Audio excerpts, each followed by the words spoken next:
الحمد لله الذي ذلت له رقاب الفراعنة وخضعت له مقاليد الجبابرة، والصلاة والسلام على خير الأنام. رسالة من غرفة الحبس إلى قصر الحكومة من شيخ آدم سنة. تنوى رسالة كصوبة حيصة قل كم إذا حبس قدحي هركيسة ونسعتا قصر حكومة. وأنا الشيخ آدم سنة waxaan halkan ka soo dirayaa nasaaxooyin iyo akhbaar ay ka mid tahay ummadani marka la yiraahdo qof ahaan iyo bulsho ahaan iyo siyaasad ahaan maaha mid nolosheedu ay ku toosayso waxaan ka ahayn cadaaladda qur'aanka ee ilaahay uu yiri laqad arsalna rusulana bil bayinat wa anzalna ma'ahum al kitaba wal mizan liyaquma an-nasu bil qisti. ilaahay isagoo cadamada iyo jalaalkiisa ku dhaaranaya xaqiijinaya hadalkiisa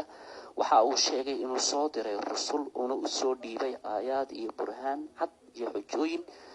isla markaana uu soo raacay uu soo dejiyay kutub iyo waliba markaasi miisaan oo cadaaladii ah si ay dadku ugu toosnaadaan cadaalad markaasi daartan adduunyada.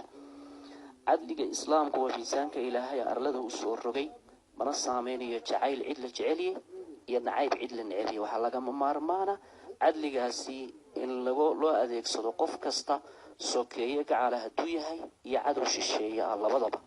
rabbiga addoommada abuurtay ayaa wuxuu leeyahy walaa yajrimanakum shana'aanu qowmin calaa an laa tacdiluu icdiluu huwa aqrabu litaqwa. iyayna idinku kallifin idinku xambaarin cadaawad iyo nacayb iyo cadhaha ku qabtaan dul oo gaala ah inaydan cadaalad samayn. sameeya cadaaladda iyada ayaa ugu dhowaan badan taqwada ilaahay. taasi ayay ummaddu ku islaaxaysaa diinteeduna ku toosaysaa waddankuna uu ku hagaagayaa. maaha waxa uu markaa ku islaaxaysaa dulmi iyo xalku maaha xabsi iyo xarig. xalku maaha awood ku aarso. muxuu lahaa gaariye cudurka kaa gala fardaha haddii laga guuro dameer dawada lama gaadhayo geed dheer bay saaran tahay. qodobka markaa nasiixada ka gudbo waxa aan ka warramayaa qisadayada. qisatuna maca ar-ra'iisi qariibatun min qaraa'ib al-casr. annaga aada sunna ahaan iyo koox raga oo wadaada ah 15 nin ah ku xidhan xabsiga dhexe ee Hargeysa. annaga iyo qisada madaxweynaha waxay ka mid noqonaysaa waxyaabaha aadka u la yaab leh casrigan aynu maanta joogno. waa la ogaa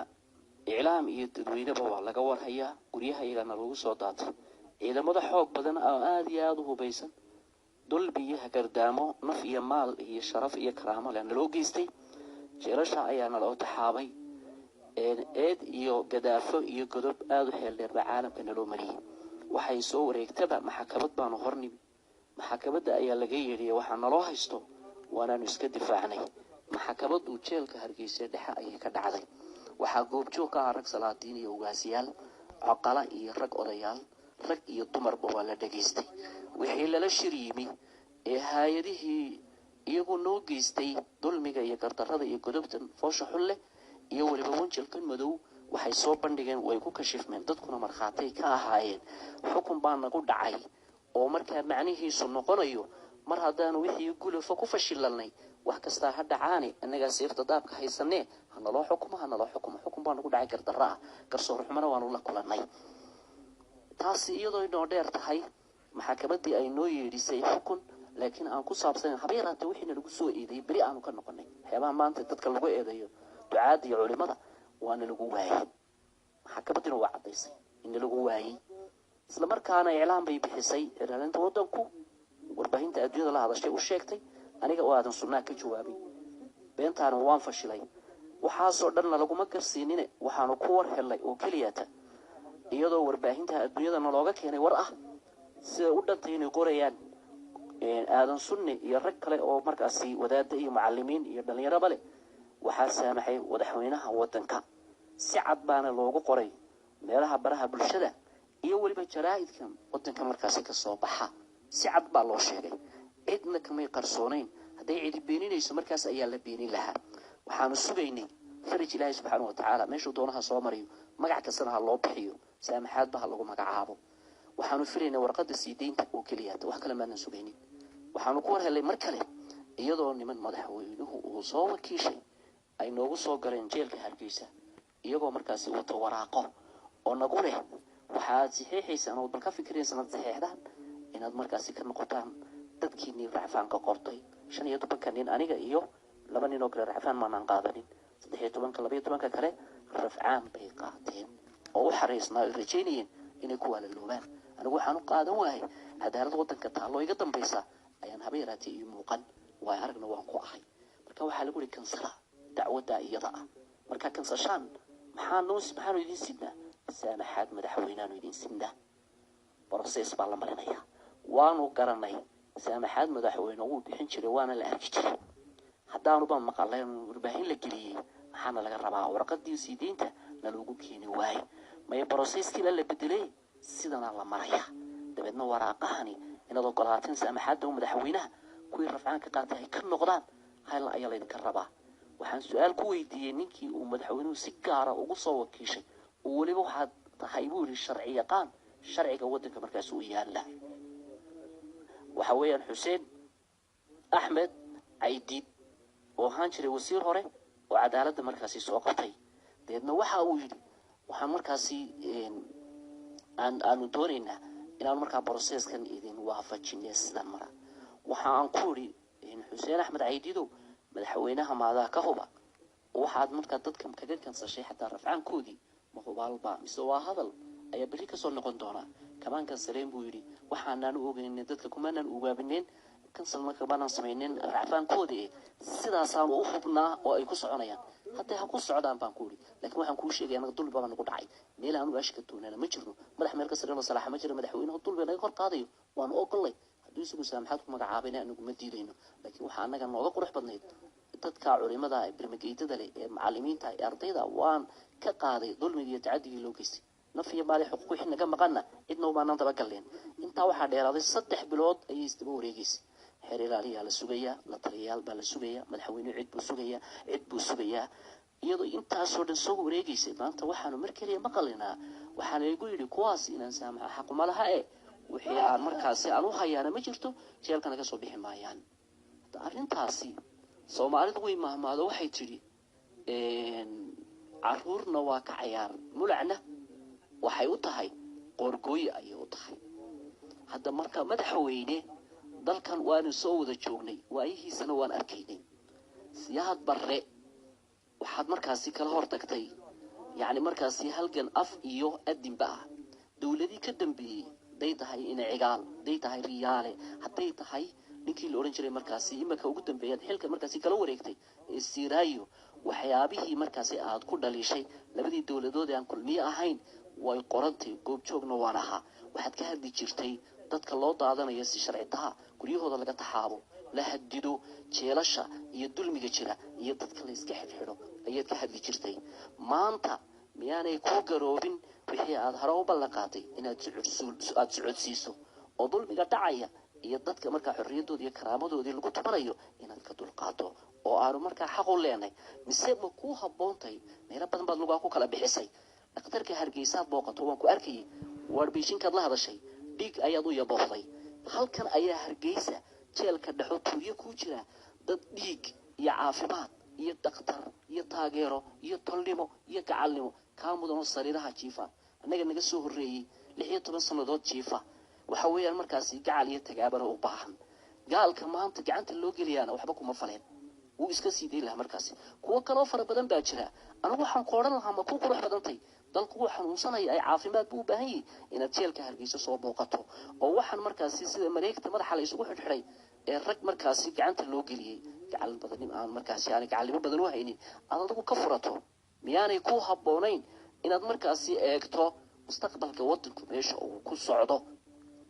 ku socdo miyaanay ku haboonayn waxaan leeyahay garta hadii ay markaasi garawshi hesho horena waan u idhiyay dhigihiina markaasi bay u furnayn nasiixadeedii hore waxaan leeyahay fasbiru hatta yahkum Allahu baynana wa baynakum wa huwa khayrul hakimin aayada quraanka waa garsoor ilaahay subhanahu wa ta'ala sidoo adoomada ugu cadaalad sameeyo ayayna markaasi na tusaysaa wadarta walaalaha ee dariirkooda nool yahay waxaan ku soo gudbinayaa fariin aan ku gudbinayo Soomaalidu waxa ay ku gudbin jirtay yani murtideeda oo kaliya markaas weeyaan waa fariin suugaana jeelka ma dheeraan 7 bilood ku xidhnaa halkana 10 bilood baan joogaa ayaan fariintan mar hore akhriyay waxa weeyaan 1439 iyo markaasi bishii 4/25 oo markaasi ku beegan taariikhda gaarada 2018 bishii 15 maantana oo halkan joogana oo ay tahay markaasi sanadka bishii koowaad sanadka ay ku jirno 19 bishii koowaad 22 ayaan hadlayaa waa tan weedhayda suugaantan fariinta ugu daraya walaalaha damiirkoodu nooli arargay dharroobaad onkod galankalkiisii gudgudaha la moodiyo gulufka waan aqaanee googooska sheekada murtida aan gardaad sheegantaalaha ridada dheer geesaha maanu kala diro gocashadayda guud iyo warar gaaxsan baa jira ruga gaalku gaardiyay geedhadh baan ku oodnahay askari aan garaabayn iyo gaadhadh baa istabayhal gacal iyo xigaalow gacmahayga midig iyo gobollada jidhkaygow wadnahayga gobad iyo gurmadkayga dhiigow kuwan garabsanaaye rabbi igu gargaarow nasab gebi ahaantii soomaali aan la kala gurin tolku waa gudboon yahay xidid waa muguuraan waa xiriirkii maamadan ragga libinta goobeegan leef garabka saaree gumaysigu ka giigiyay inta galay gumacrasaaseed gobadnimada waartiyo guuli waa islaamnimo raganimo waa gayaankeed geesi quursi raaxale geeri buu ka doorbiray garaad iyo salaadiin guurtidiinan gaafani garmiyay idiin tahay gacalkiinoo goolmoon ina midhaha gurataan culimadan la gigayaa ma wax laga garaabaa gabanada culimadan la gigayaa ma wax laga garaabaa maxay galabsadeen tolow gabanada loo gamuunayn diinta loo gafoor xidhay sawtaagaaridii irmaanayd ilmada gabaxda haysay inta gabanka laga dhigay sida geelka reebka ah gibil sare xijaabka iyo xishmada loogu goodiyay geedna loogu sii daray maxaa goofka loogu ridayaa waase godobku racanoo guniya maa la dhaafsaday sawgumartiina xuma iyo gumaysiga gadiisiyo maaha garasho maangaab adoon gaanka soo rogan guluf aan gengimahayn geedaf sare gabaad male guri aan gufaysnayn gabadana ma celiyo garaad baadu leedahay go-aan miisla gaadhnaa talo ma isla garanaa golo lagu garfeeyiyo gogol maysu dhiganaa mise gorayada gadeedii gabal baa inoo dumay nin gumaysi diidiyo geesi meel cidhiidhiyoon xabsi gurada loo dhigay guja ay u dheer tahay wax mageeye gabraartaa iyo guni way rifaysaa gobay sharaf u noolow xilbaad guudka saartay xaqa garabka siiyo u gurmada shareecada nin galladay ma gaagaxo goxshmaan gadkiisiyo gaala raacbaa igaasiray xabashi guudka kaa rara iyo geeryaalahaadu loognaanana sabir guddoonsaday hadba ciilka gaaxdii cadhada gibidhaclayntii garwaaqsaday garab la-aanta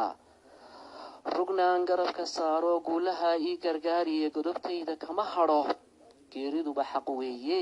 godkii aakhiraan geli ama geeraar xaragad iyo xorriyo waanu gaardii